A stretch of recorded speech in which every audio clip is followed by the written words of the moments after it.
pre as well as mains. All right. Mm-hmm. Okay. Yes, sir. And no doubt, pre-exam prelims is just shortlisting process. No doubt, if you have cleared pre, so don't think that you will get the job, or you will be able to clear mains as well. Mains require Yes, another sir. level. All right. And what are the subjects Uh, asked in mains? May I know? uh, Quantitative aptitude, Good. English, maths. reasoning, Okay, reasoning and reasoning, banking awareness, banking awareness and and computer also. computer also. Yes, sir. All right. See, Yes, sir.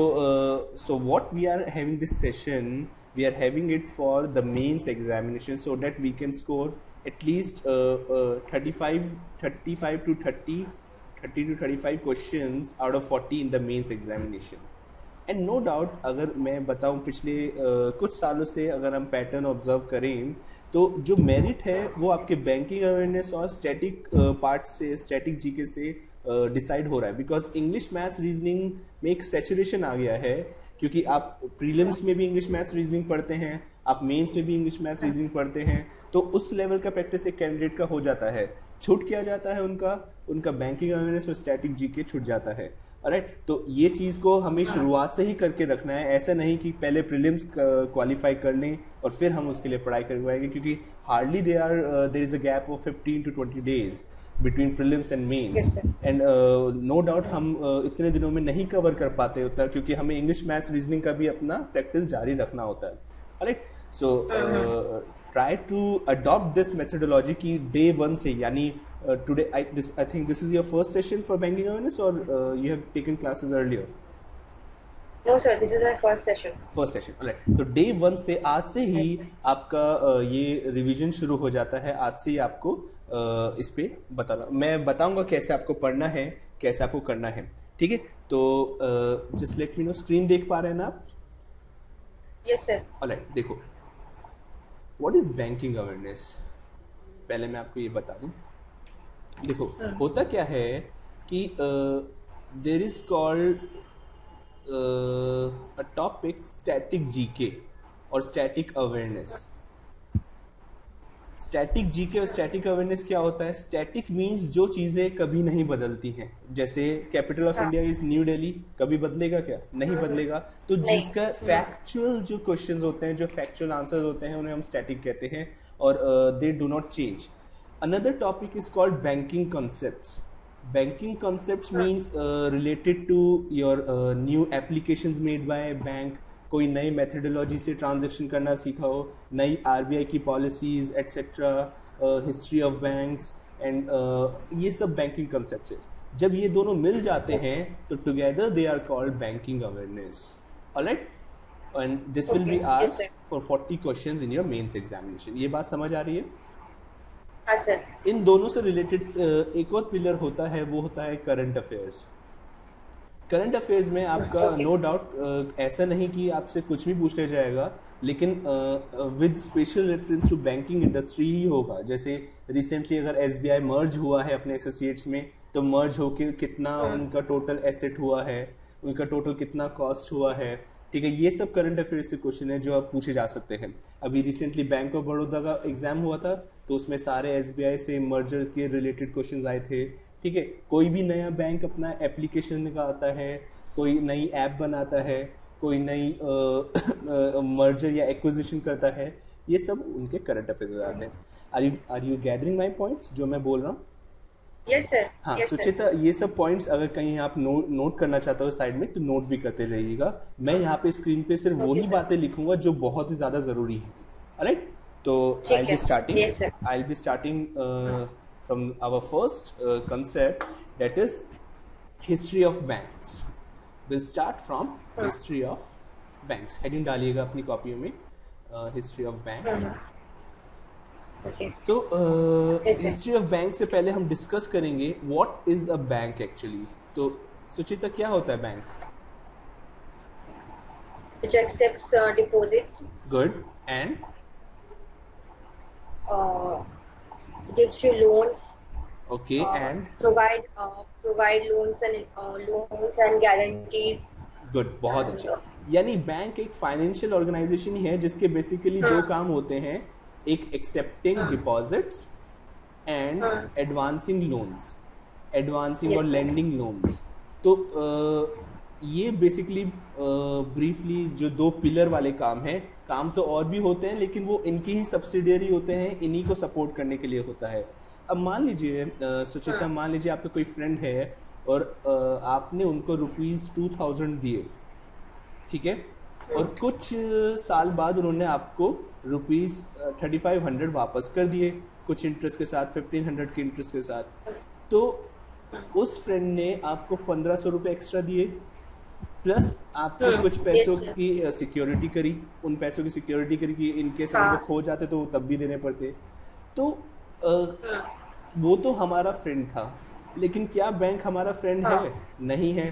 तो ये नहीं। ऐसा क्यों करेगा bank कि हमारे पैसों की सुरक्षा भी करेगा और कुछ समय बाद हमें इंटरेस्ट भी देगा? तो वो अर्न कैसे करता है? सर वो हमारे ही जो हम डिपॉजिट देते हैं उनको दूसरी जगह भी इन्वेस्ट करते हैं बैंक्स। ठीक प्लस है, में जो हम डिपॉजिट रखते हैं उस पे बैंक अपना इंटरेस्ट चार्ज करती है मंथली बेसिस पे या ईयरली बेसिस पे। बहुत अच्छे, एफर्मेटिव। तो बेसिकली जो आपसे वो डिपॉजिट एक्सेप्ट कर रहा है उसका इंटरेस्ट रेट और जो वो लोन्स एडवांस कर रहा है, लेंड कर रहा है, उसका इंटरेस्ट रेट में डिफरेंस होता है, और इस इंटरेस्ट रेट के डिफरेंस से ही बैंक अर्न करता है। ऑलराइट, तो तीन बातें जो नोट करने के लायक है कि बैंक के दो काम होते हैं, कौन कौन से? Accept deposit and advancing loans. Bank एक फाइनेंशियल ऑर्गेनाइजेशन होता है और बैंक अर्न करता है difference between the interest rates of accepting deposit and advancing loans. Alright, ठीक है। Yes, sir. Okay. अब listen Yes, to sir. Me Suchita, अभी आपको थोड़ा इजी लगेगा, चीज़ें बहुत आसान लगेंगी, लेकिन मैं एकदम से डिफिकल्ट लेवल पे नहीं जाऊंगा। एकदम से मैं यही नहीं बोलूंगा कि बाई मंथली पॉलिसी आरबीआई में क्या ये वैल्यू है। तो we are moving from grass root level. तो एकदम हम हिस्ट्री जो मैंने ये लिया है तो एकदम शुरुआत से हम चल रहे हैं। तो अगर कोई चीज़ आपको ईजी लगे तो अपना कॉन्सेंट्रेशन लूज मत कीजिएगा। Alright, just Okay, sir. Listen to me carefully. Alright, alright, next. अब हुआ क्या कि 1600 एडी, 1600 एडी में एक इवेंट हुआ था, बता सकते हैं? No, sir. हाँ, 1600 एडी में ब्रिटिशर्स आए थे इंडिया में। ब्रिटिशर्स ने ईस्ट इंडिया कंपनी स्टैब्लिश की थी। ईस्ट इंडिया कंपनी गुजरात, सूरत में उन्होंने स्टैब्लिश करना शुरू करा था। तो तब से इंडस्ट्रियलाइजेशन हमारे देश में होना शुरू हो गया। ऑलराइट, इंडस्ट्रियलाइजेशन होना शुरू हो गया तो हमारा इकोनॉमी रन करना लग गया। इकोनॉमी रन करने लग गया तो पैसे जनरेट हो गए। अब पैसे जनरेट तो होने लगे लेकिन उनका एक मैनेजमेंट मिसिंग था, एक मैनेजमेंट उनका मिसिंग था, और इसीलिए ये मैनेजमेंट की वजह से there was a strong need of banks. ठीक है, बैंक्स का नीड हुआ। तो सबसे पहले जो बैंक खुला था वो खुला था कुछ सन 1770 की एडी के करीब, लेकिन ये इंडिया का ही बैंक था। इसे बोलते थे हम bank of Hindustan, bank of Hindustan. Please write this down. The first bank of India is known as bank of Hindustan. Alright, ये 1770 एडी के करीब खुला था। देन उसके बाद क्या हुआ, 1717 एडी के बाद ब्रिटिशर्स ने कॉलोनी बनाना शुरू कर दिया। कॉलोनी बनाना शुरू कर दिया। Colony, you understand? Yes sir, वो कुछ पार्ट्स को डिवाइड करता था। गुड, इंडिया को कई पार्ट्स हाँ, को डिवाइड किया। जब 1600 एडी में वो आए थे तो उनका उद्देश्य रूल करना नहीं था, ट्रेड करना था। लेकिन अब उन्होंने अपना उद्देश्य बदल के रूल करना भी शुरू कर दिया, और जिस पार्ट्स पे वो रूल कर रहे थे उन्हें हम कॉलोनी बोलते हैं। क्लियर है? अरे तो वो तीन जो बड़ी कॉलोनी थी वो थी बंगाल, आपका बॉम्बे और मद्रास। ऑलराइट, तो बंगाल, बॉम्बे एंड मद्रास। और बंगाल में, बॉम्बे में, मद्रास में रूल करते हुए वहाँ से वो रेवेन्यू जनरेट करते थे। तो यहीं से बैंक्स का नीड होने लगा। ठीक है, तो बैंक्स का नीड होने लगा तो इन्हीं तीन कॉलोनियों में बैंक्स ब्रिटिशर्स द्वारा खोले गए। तो फर्स्ट ऑफिशियल जो बैंक खुला ब्रिटिशर्स द्वारा वो था bank of Bengal, bank of Bengal, या बैंक ऑफ कैलकाटा भी बोलते थे इसे, और ये खुला था आपका 1803 एडी में, 1803 एडी में। देख पा रहे हैं? Yes sir. ठीक है, तो फर्स्ट ऑफिशियल बैंक हाँ। Open by Britishers was in which year? 1803 AD. 1803 AD, good. ठीक है, नेक्स्ट जो उन्होंने बैंक खोला वो बॉम्बे अपनी कॉलोनी में खोला, और ये था बैंक ऑफ बॉम्बे, और ये उन्होंने खोला 1840 एडी में, 1840 एडी के करीब। Right, and the third bank बहुत ही Yes, जल्द उन्होंने खोला, वो था बैंक ऑफ मद्रास, और बैंक ऑफ मद्रास था 1843 एडी में, 1843 एडी। राइट, तो ये डेट्स, ये Yes, sir. क्रोनोलॉजी आप समझ पा रहे हैं? मैं एक साइड में लिख रहा हूँ, एक बार देखिए। 1770 एडी, 1803 एडी, 1840 एडी, 1843 एडी। ये समझ पा रहे हैं? ये क्रोनोलॉजी बहुत इंपॉर्टेंट है। Yes, ठीक है, sir. तो इस क्रोनोलॉजी के साथ आपको Okay, इवेंट्स okay, sir. याद होनी चाहिए। राइट, तो ये तीनों बैंक्स उन्होंने Okay, sir. ब्रिटिशर्स ने Yes, sir. खोले इस दरमियान। राइट, अब ये जो तीनों बैंक थे, राइट, ये जो तीनों बैंक थे, हाँ. ये तीनों बैंक इकट्ठे कहलाते थे प्रेसिडेंशियल बैंक्स। क्या कहलाते थे? Presidential Bank. बैंक्स। अब ये प्रेसिडेंशियल बैंक्स कहलाते थे क्यों? क्योंकि ये ब्रिटिश की प्रेसिडेंसीज में थे। Presidency is another synonym for colony. Right, colony का सिनोनिम है वो, और प्रेसिडेंशियल बैंक्स मतलब ब्रिटिशर्स के बैंक्स थे, तो इन्हें इकट्ठा बोलते थे हम प्रेसिडेंशियल बैंक्स। डोंट थिंक कि प्रेसिडेंशियल बैंक किसी का नाम है। जैसे सरकारी बैंक होता है और ठीक है. प्राइवेट बैंक होता है, लेकिन सरकारी बैंक किसी बैंक का नाम हाँ, तो हाँ. नहीं है। नहीं. हाँ, ऐसे ही प्रेसिडेंशियल बैंक किसी बैंक का नाम नहीं है, ये एक कैटेगरी है। अलग, ठीक यहाँ है. तक क्लियर Yes, है? sir. Yes, sir. ठीक है, अब जो तीन मेजर प्रेसिडेंशियल बैंक थे, तो ये तीनों रन करने लगे। तो हुआ क्या, 1921 एडी में इनके मर्ज की बात हुई। किसकी बात हुई? मर्ज। मर्ज का मतलब होता है इन तीनों बैंक, अभी तो क्या है, ये तीनों प्रेसिडेंशियल बैंक तो हैं, लेकिन तीनों एक साथ नहीं काम कर रहे हैं, तीनों अपना अलग अलग काम कर रहे हैं। जैसे श्वेता, इन Yes, which sir. Bank do you have account? SBI. SBI में आपका अकाउंट है। ठीक है, अब Yes, sir. कोई और गवर्नमेंट बैंक का नाम बताए मेरे को। PNB. गुड, और बैंक ऑफ बड़ौदा. गुड। अब ये तीनों बैंक हैं, God. ये तीनों बैंक सरकारी बैंक हैं, हाँ जी. लेकिन इनकी सर्विसेज, इनके ट्रांजैक्शंस, इनकी मोड ऑफ मेथडोलॉजी सब अलग है। हाँ. हाँ, तो ऐसे ही कुछ ये तीन बैंक थे, bank of Bengal, bank of Bombay and bank of Madras. ये तीनों प्रेसिडेंशियल बैंक थे, लेकिन तीनों का अलग अलग ही चलना होता था।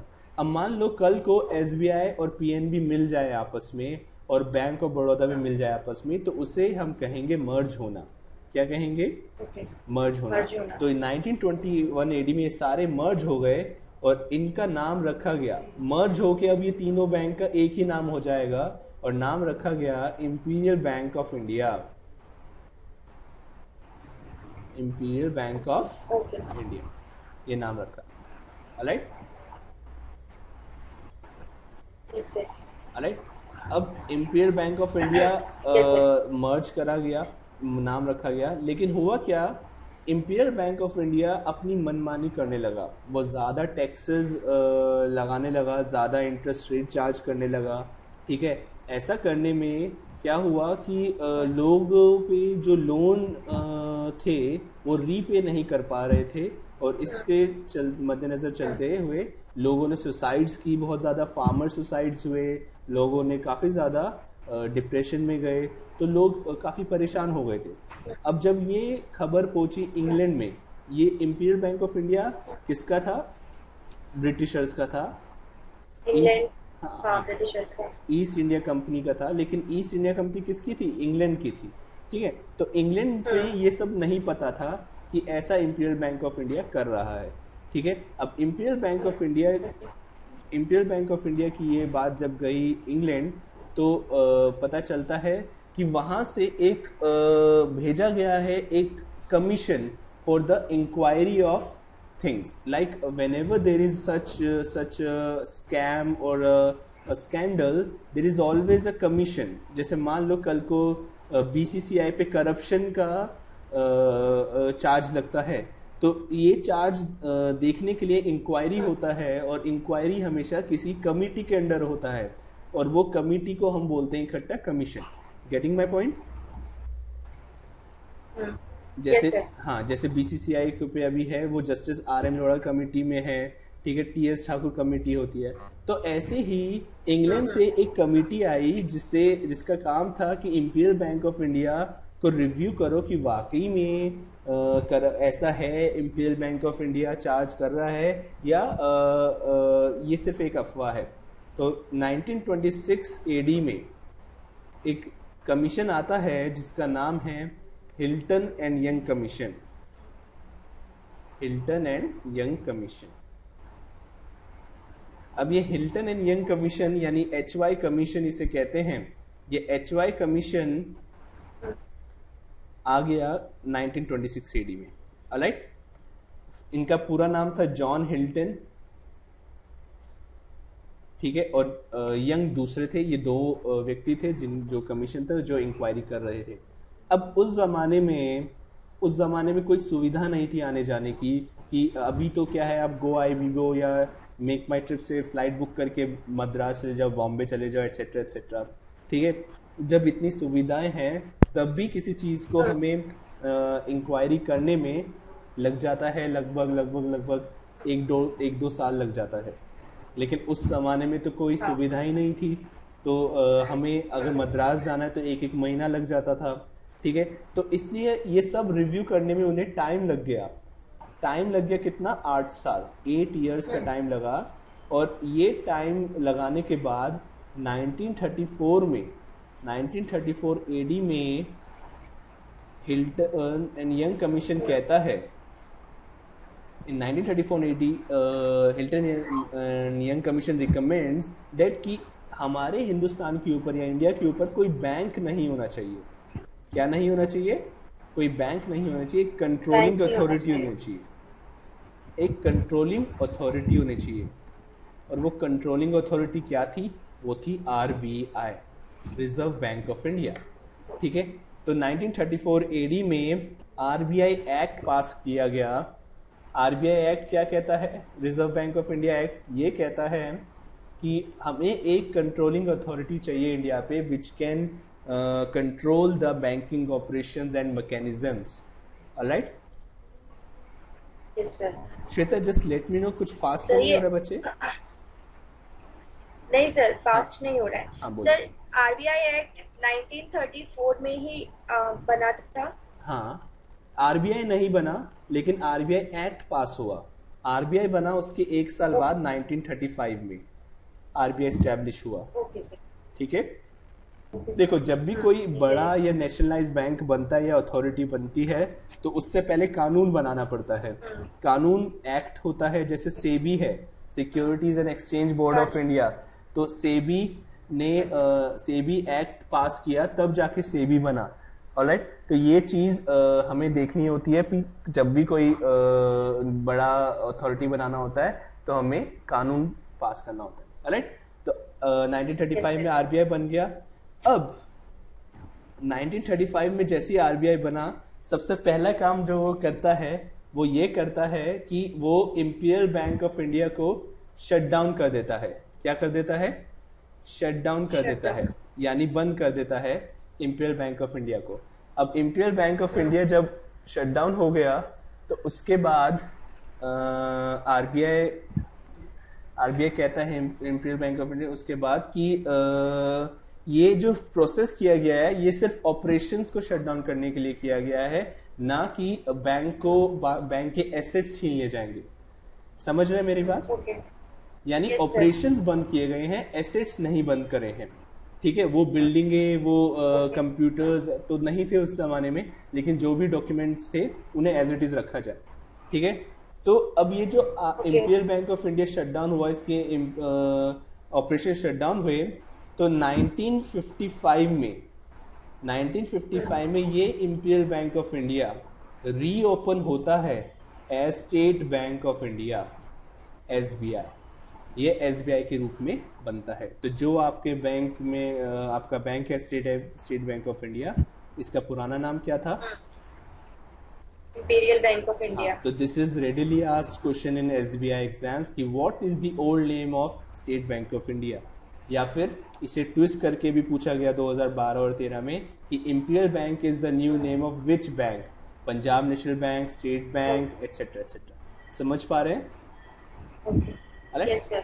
ठीक है, तो ये था आपका हिस्ट्री ऑफ बैंक्स। ठीक है, तो यहाँ पे अभी एक फेज खत्म हुआ है, दूसरे फेज में हम करेंगे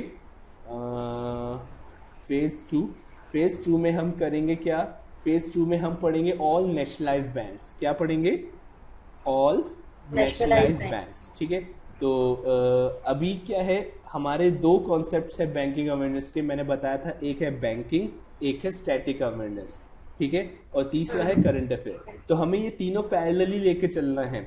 ऐसा नहीं होगा कि पहले पूरा बैंकिंग खत्म होगा और फिर स्टैटिक खत्म होगा और फिर ये, क्योंकि जब तक मैं बैंकिंग खत्म करूंगा और स्टैटिक खत्म करूंगा तब तक आप पीछे वाले कॉन्सेप्ट भूलते जाएंगे।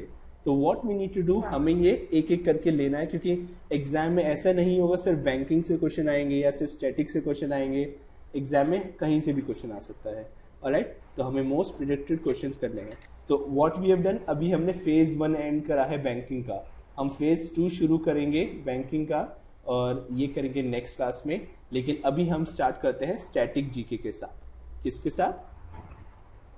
Static GK. तो आप हेडिंग डाल लीजिएगा कुछ स्टैटिक जीके। ठीक है, एक शॉर्ट ब्रेक होगा 1 to 2 मिनट्स का, then we start the class. Alright, okay sir.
Hello? Yes sir. Yeah, am I audible? Yes sir. Okay, Shweta. Alright, तो heading डाला static GK. Yes sir. Okay, तो yes, what is static GK? Static GK involves various things जैसे national park, wildlife sanctuaries and biosphere reserves, then rivers and mountains, like which river is in which state, like which dams, rivers, dams and mountains. Then your important days, बहुत important है। important days में क्या आता है? important days में आता है कि which day is celebrated as no tobacco day, etc etc. got the point? Yes sir.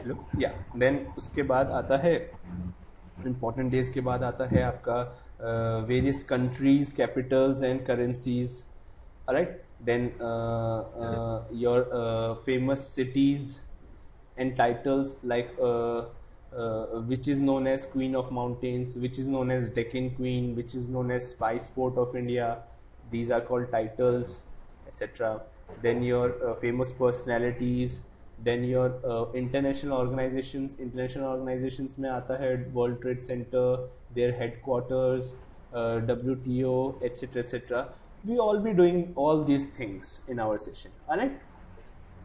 Yes, sir. Alright? Okay. तो we'll start today with important days of India. Heading डालेंगे.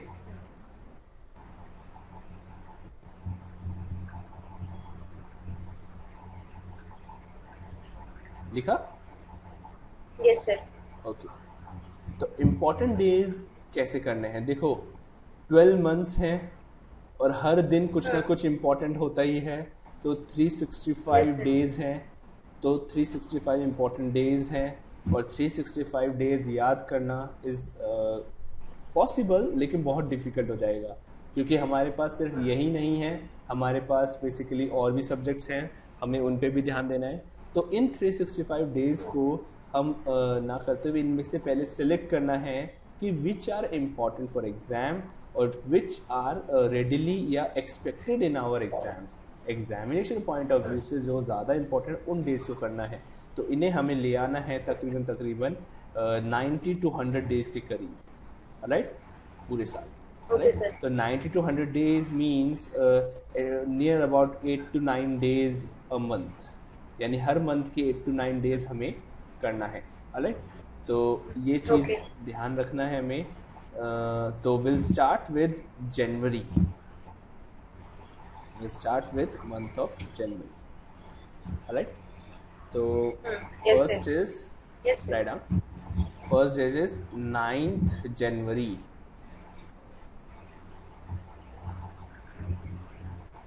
9th January. Yes, sir.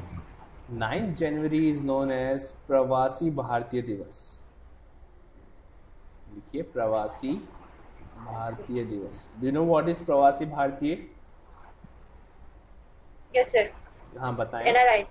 या NRI. तो basically कौन से ऐसे NRI थे जिन्होंने India की हिस्ट्री ही बदल के रख दी है, पूरे इंडिया की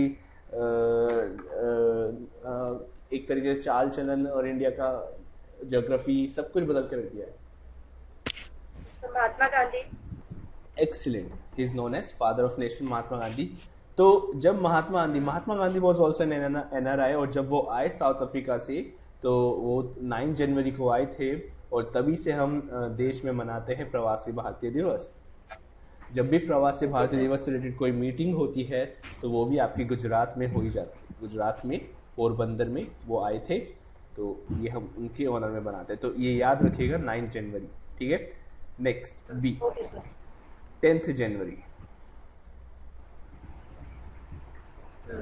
10th January is write down world Hindi दिवस. ठीक है. ठीक है.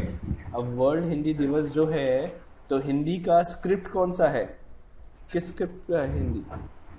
देवनागरी. देवनागरी. गुड. तो इसको ऑनर करने के लिए हम मनाते हैं वर्ल्ड वाइड वर्ल्ड हिंदी दिवस, इसका ऑनर करने के लिए. और ऐसे ही एक नेशनल हिंदी दिवस भी होता है, तो वो यहीं लिख लेंगे, हालांकि वो आता है सितंबर में. तो 14 सितंबर को हम मनाते हैं नेशनल हिंदी दिवस.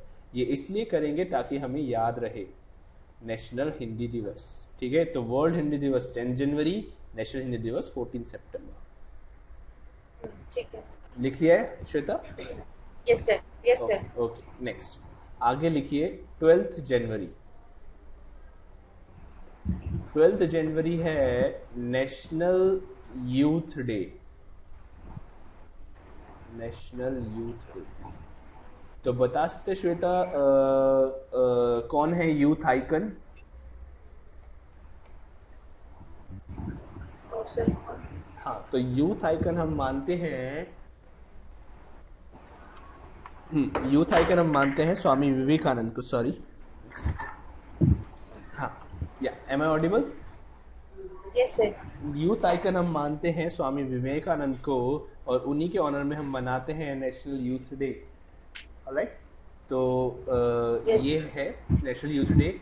और स्वामी विवेकानंद ने एक काफ़ी अच्छी स्पीच दी थी शिकागो में जाके, अगर आपको याद हो तो वो कौन सी स्पीच थी या कब थी? नहीं पता। वो 12 अगस्त को दिया था उन्होंने शिकागो में, और वो थी, उसी के ऑनर में हम बनाते हैं international youth day. International youth day, alright. तो 12 जनवरी को बनाते हैं national youth day, Yes, sir. और 12 अगस्त को बनाते हैं इंटरनेशनल यूथ डे। ठीक है। ऑलराइट, तो ये Yes, sir. ठीक है। ऑलराइट, उसके बाद 12 जनवरी 12, तो ये दोनों साथ साथ याद रखना है बच्चे, 12 ऐसे ही वर्ल्ड और इंटरनेशनल ये साथ साथ याद रखना है। उसके बाद 15 जनवरी चलते हैं। 15 जनवरी is national army day. National army day, ठीक है। ओके। तो ये 15 जनवरी नेशनल आर्मी डे जो है, ये है आपका सेलिब्रेट करते हैं हम 1947 की जो लड़ाई हुई थी हमारी इंडो पाकिस्तान नेशन, तो तभी से हम अपनी आर्मी को ऑनर करते हैं नेशनल आर्मी डे, और 15 जनवरी को ये सेलिब्रेट किया जाता है, ठीक है। ठीक है। उसके बाद नेक्स्ट चलते हैं, देखिए 24 जनवरी,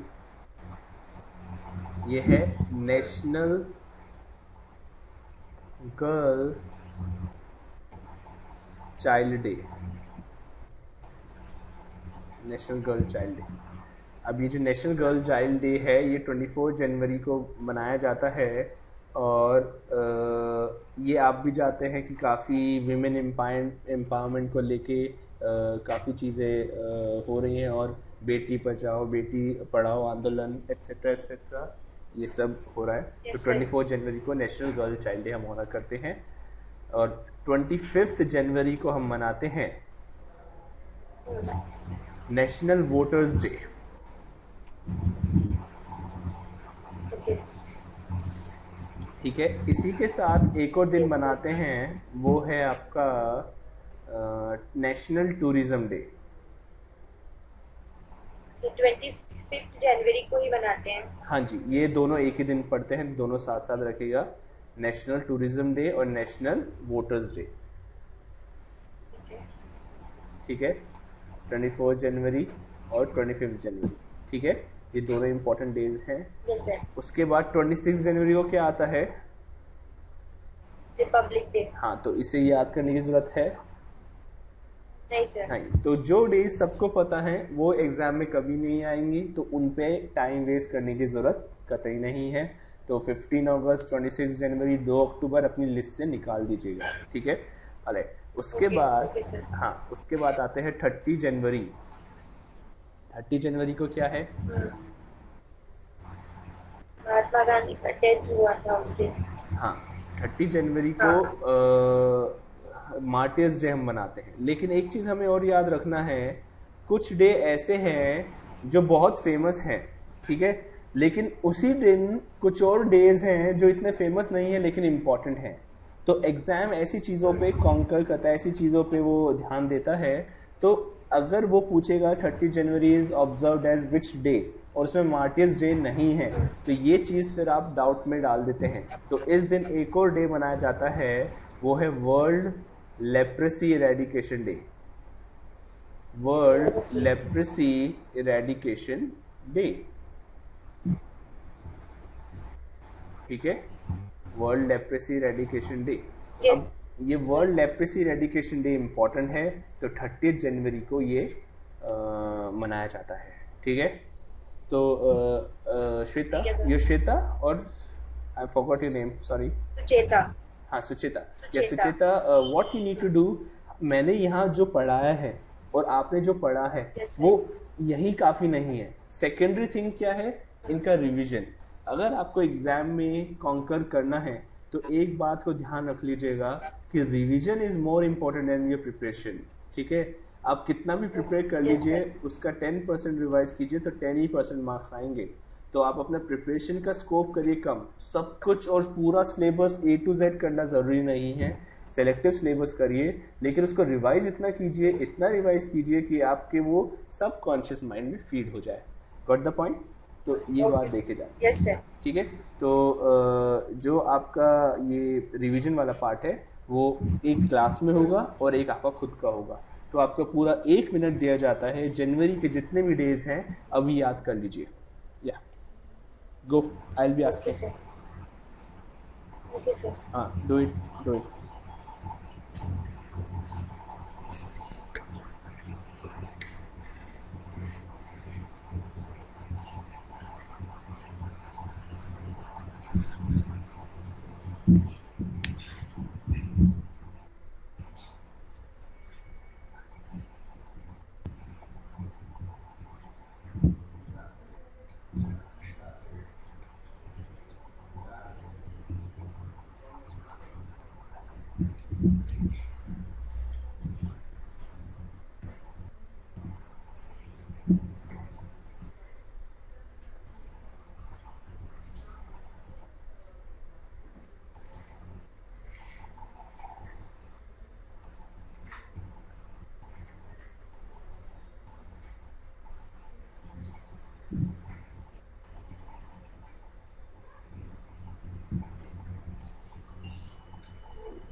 या सुचिता, डन?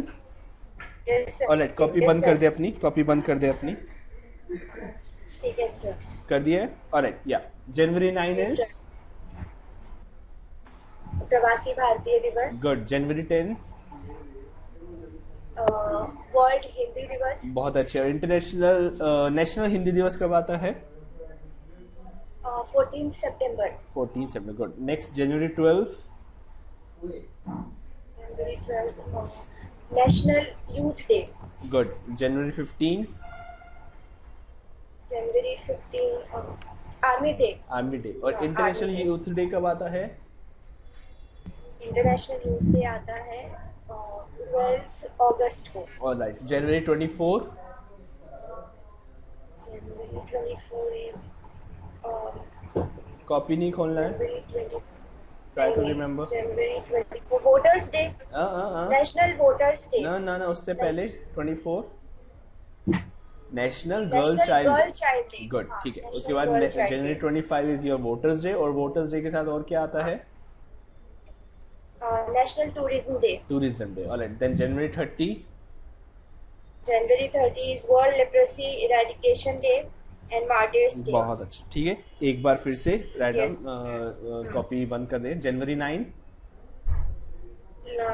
प्रवासी भारतीय गुड। दिवस, जनवरी 10 जनवरी 10 इज वर्ल्ड हिंदी दिवस, good. January 12 January 12 is national youth day, good. International youth day 12 August, January 15 January 15 is army day, national army day, January 24 January 24 national girl child day, January 25 national voters day and national tourism day, ठीक है। जनवरी 30 January 30 world leprosy eradication day alright, ठीक and है। मार्टिर्स बहुत day. अच्छे, बहुत ठीक अच्छे है ना? सुचिता, बहुत अच्छे, ठीक है। तो अभी ये प्रिलिमिनरी लेवल पे Yes, है, sir. आगे जाके जैसे जैसे हमारे मंथ्स बढ़ेंगे रिवीजन भी बढ़ेगा, ठीक है। तो इससे चीज को आप देखना है कि आज आपने जो ये पढ़ लिया है ये आज ही रिवाइज हो जाना चाहिए, इसके बाद आपको इस पे टाइम ना देना पड़े। ऑलराइट, अगर आज ही एक यस बार सर। फिर से रिवाइज कर लेंगे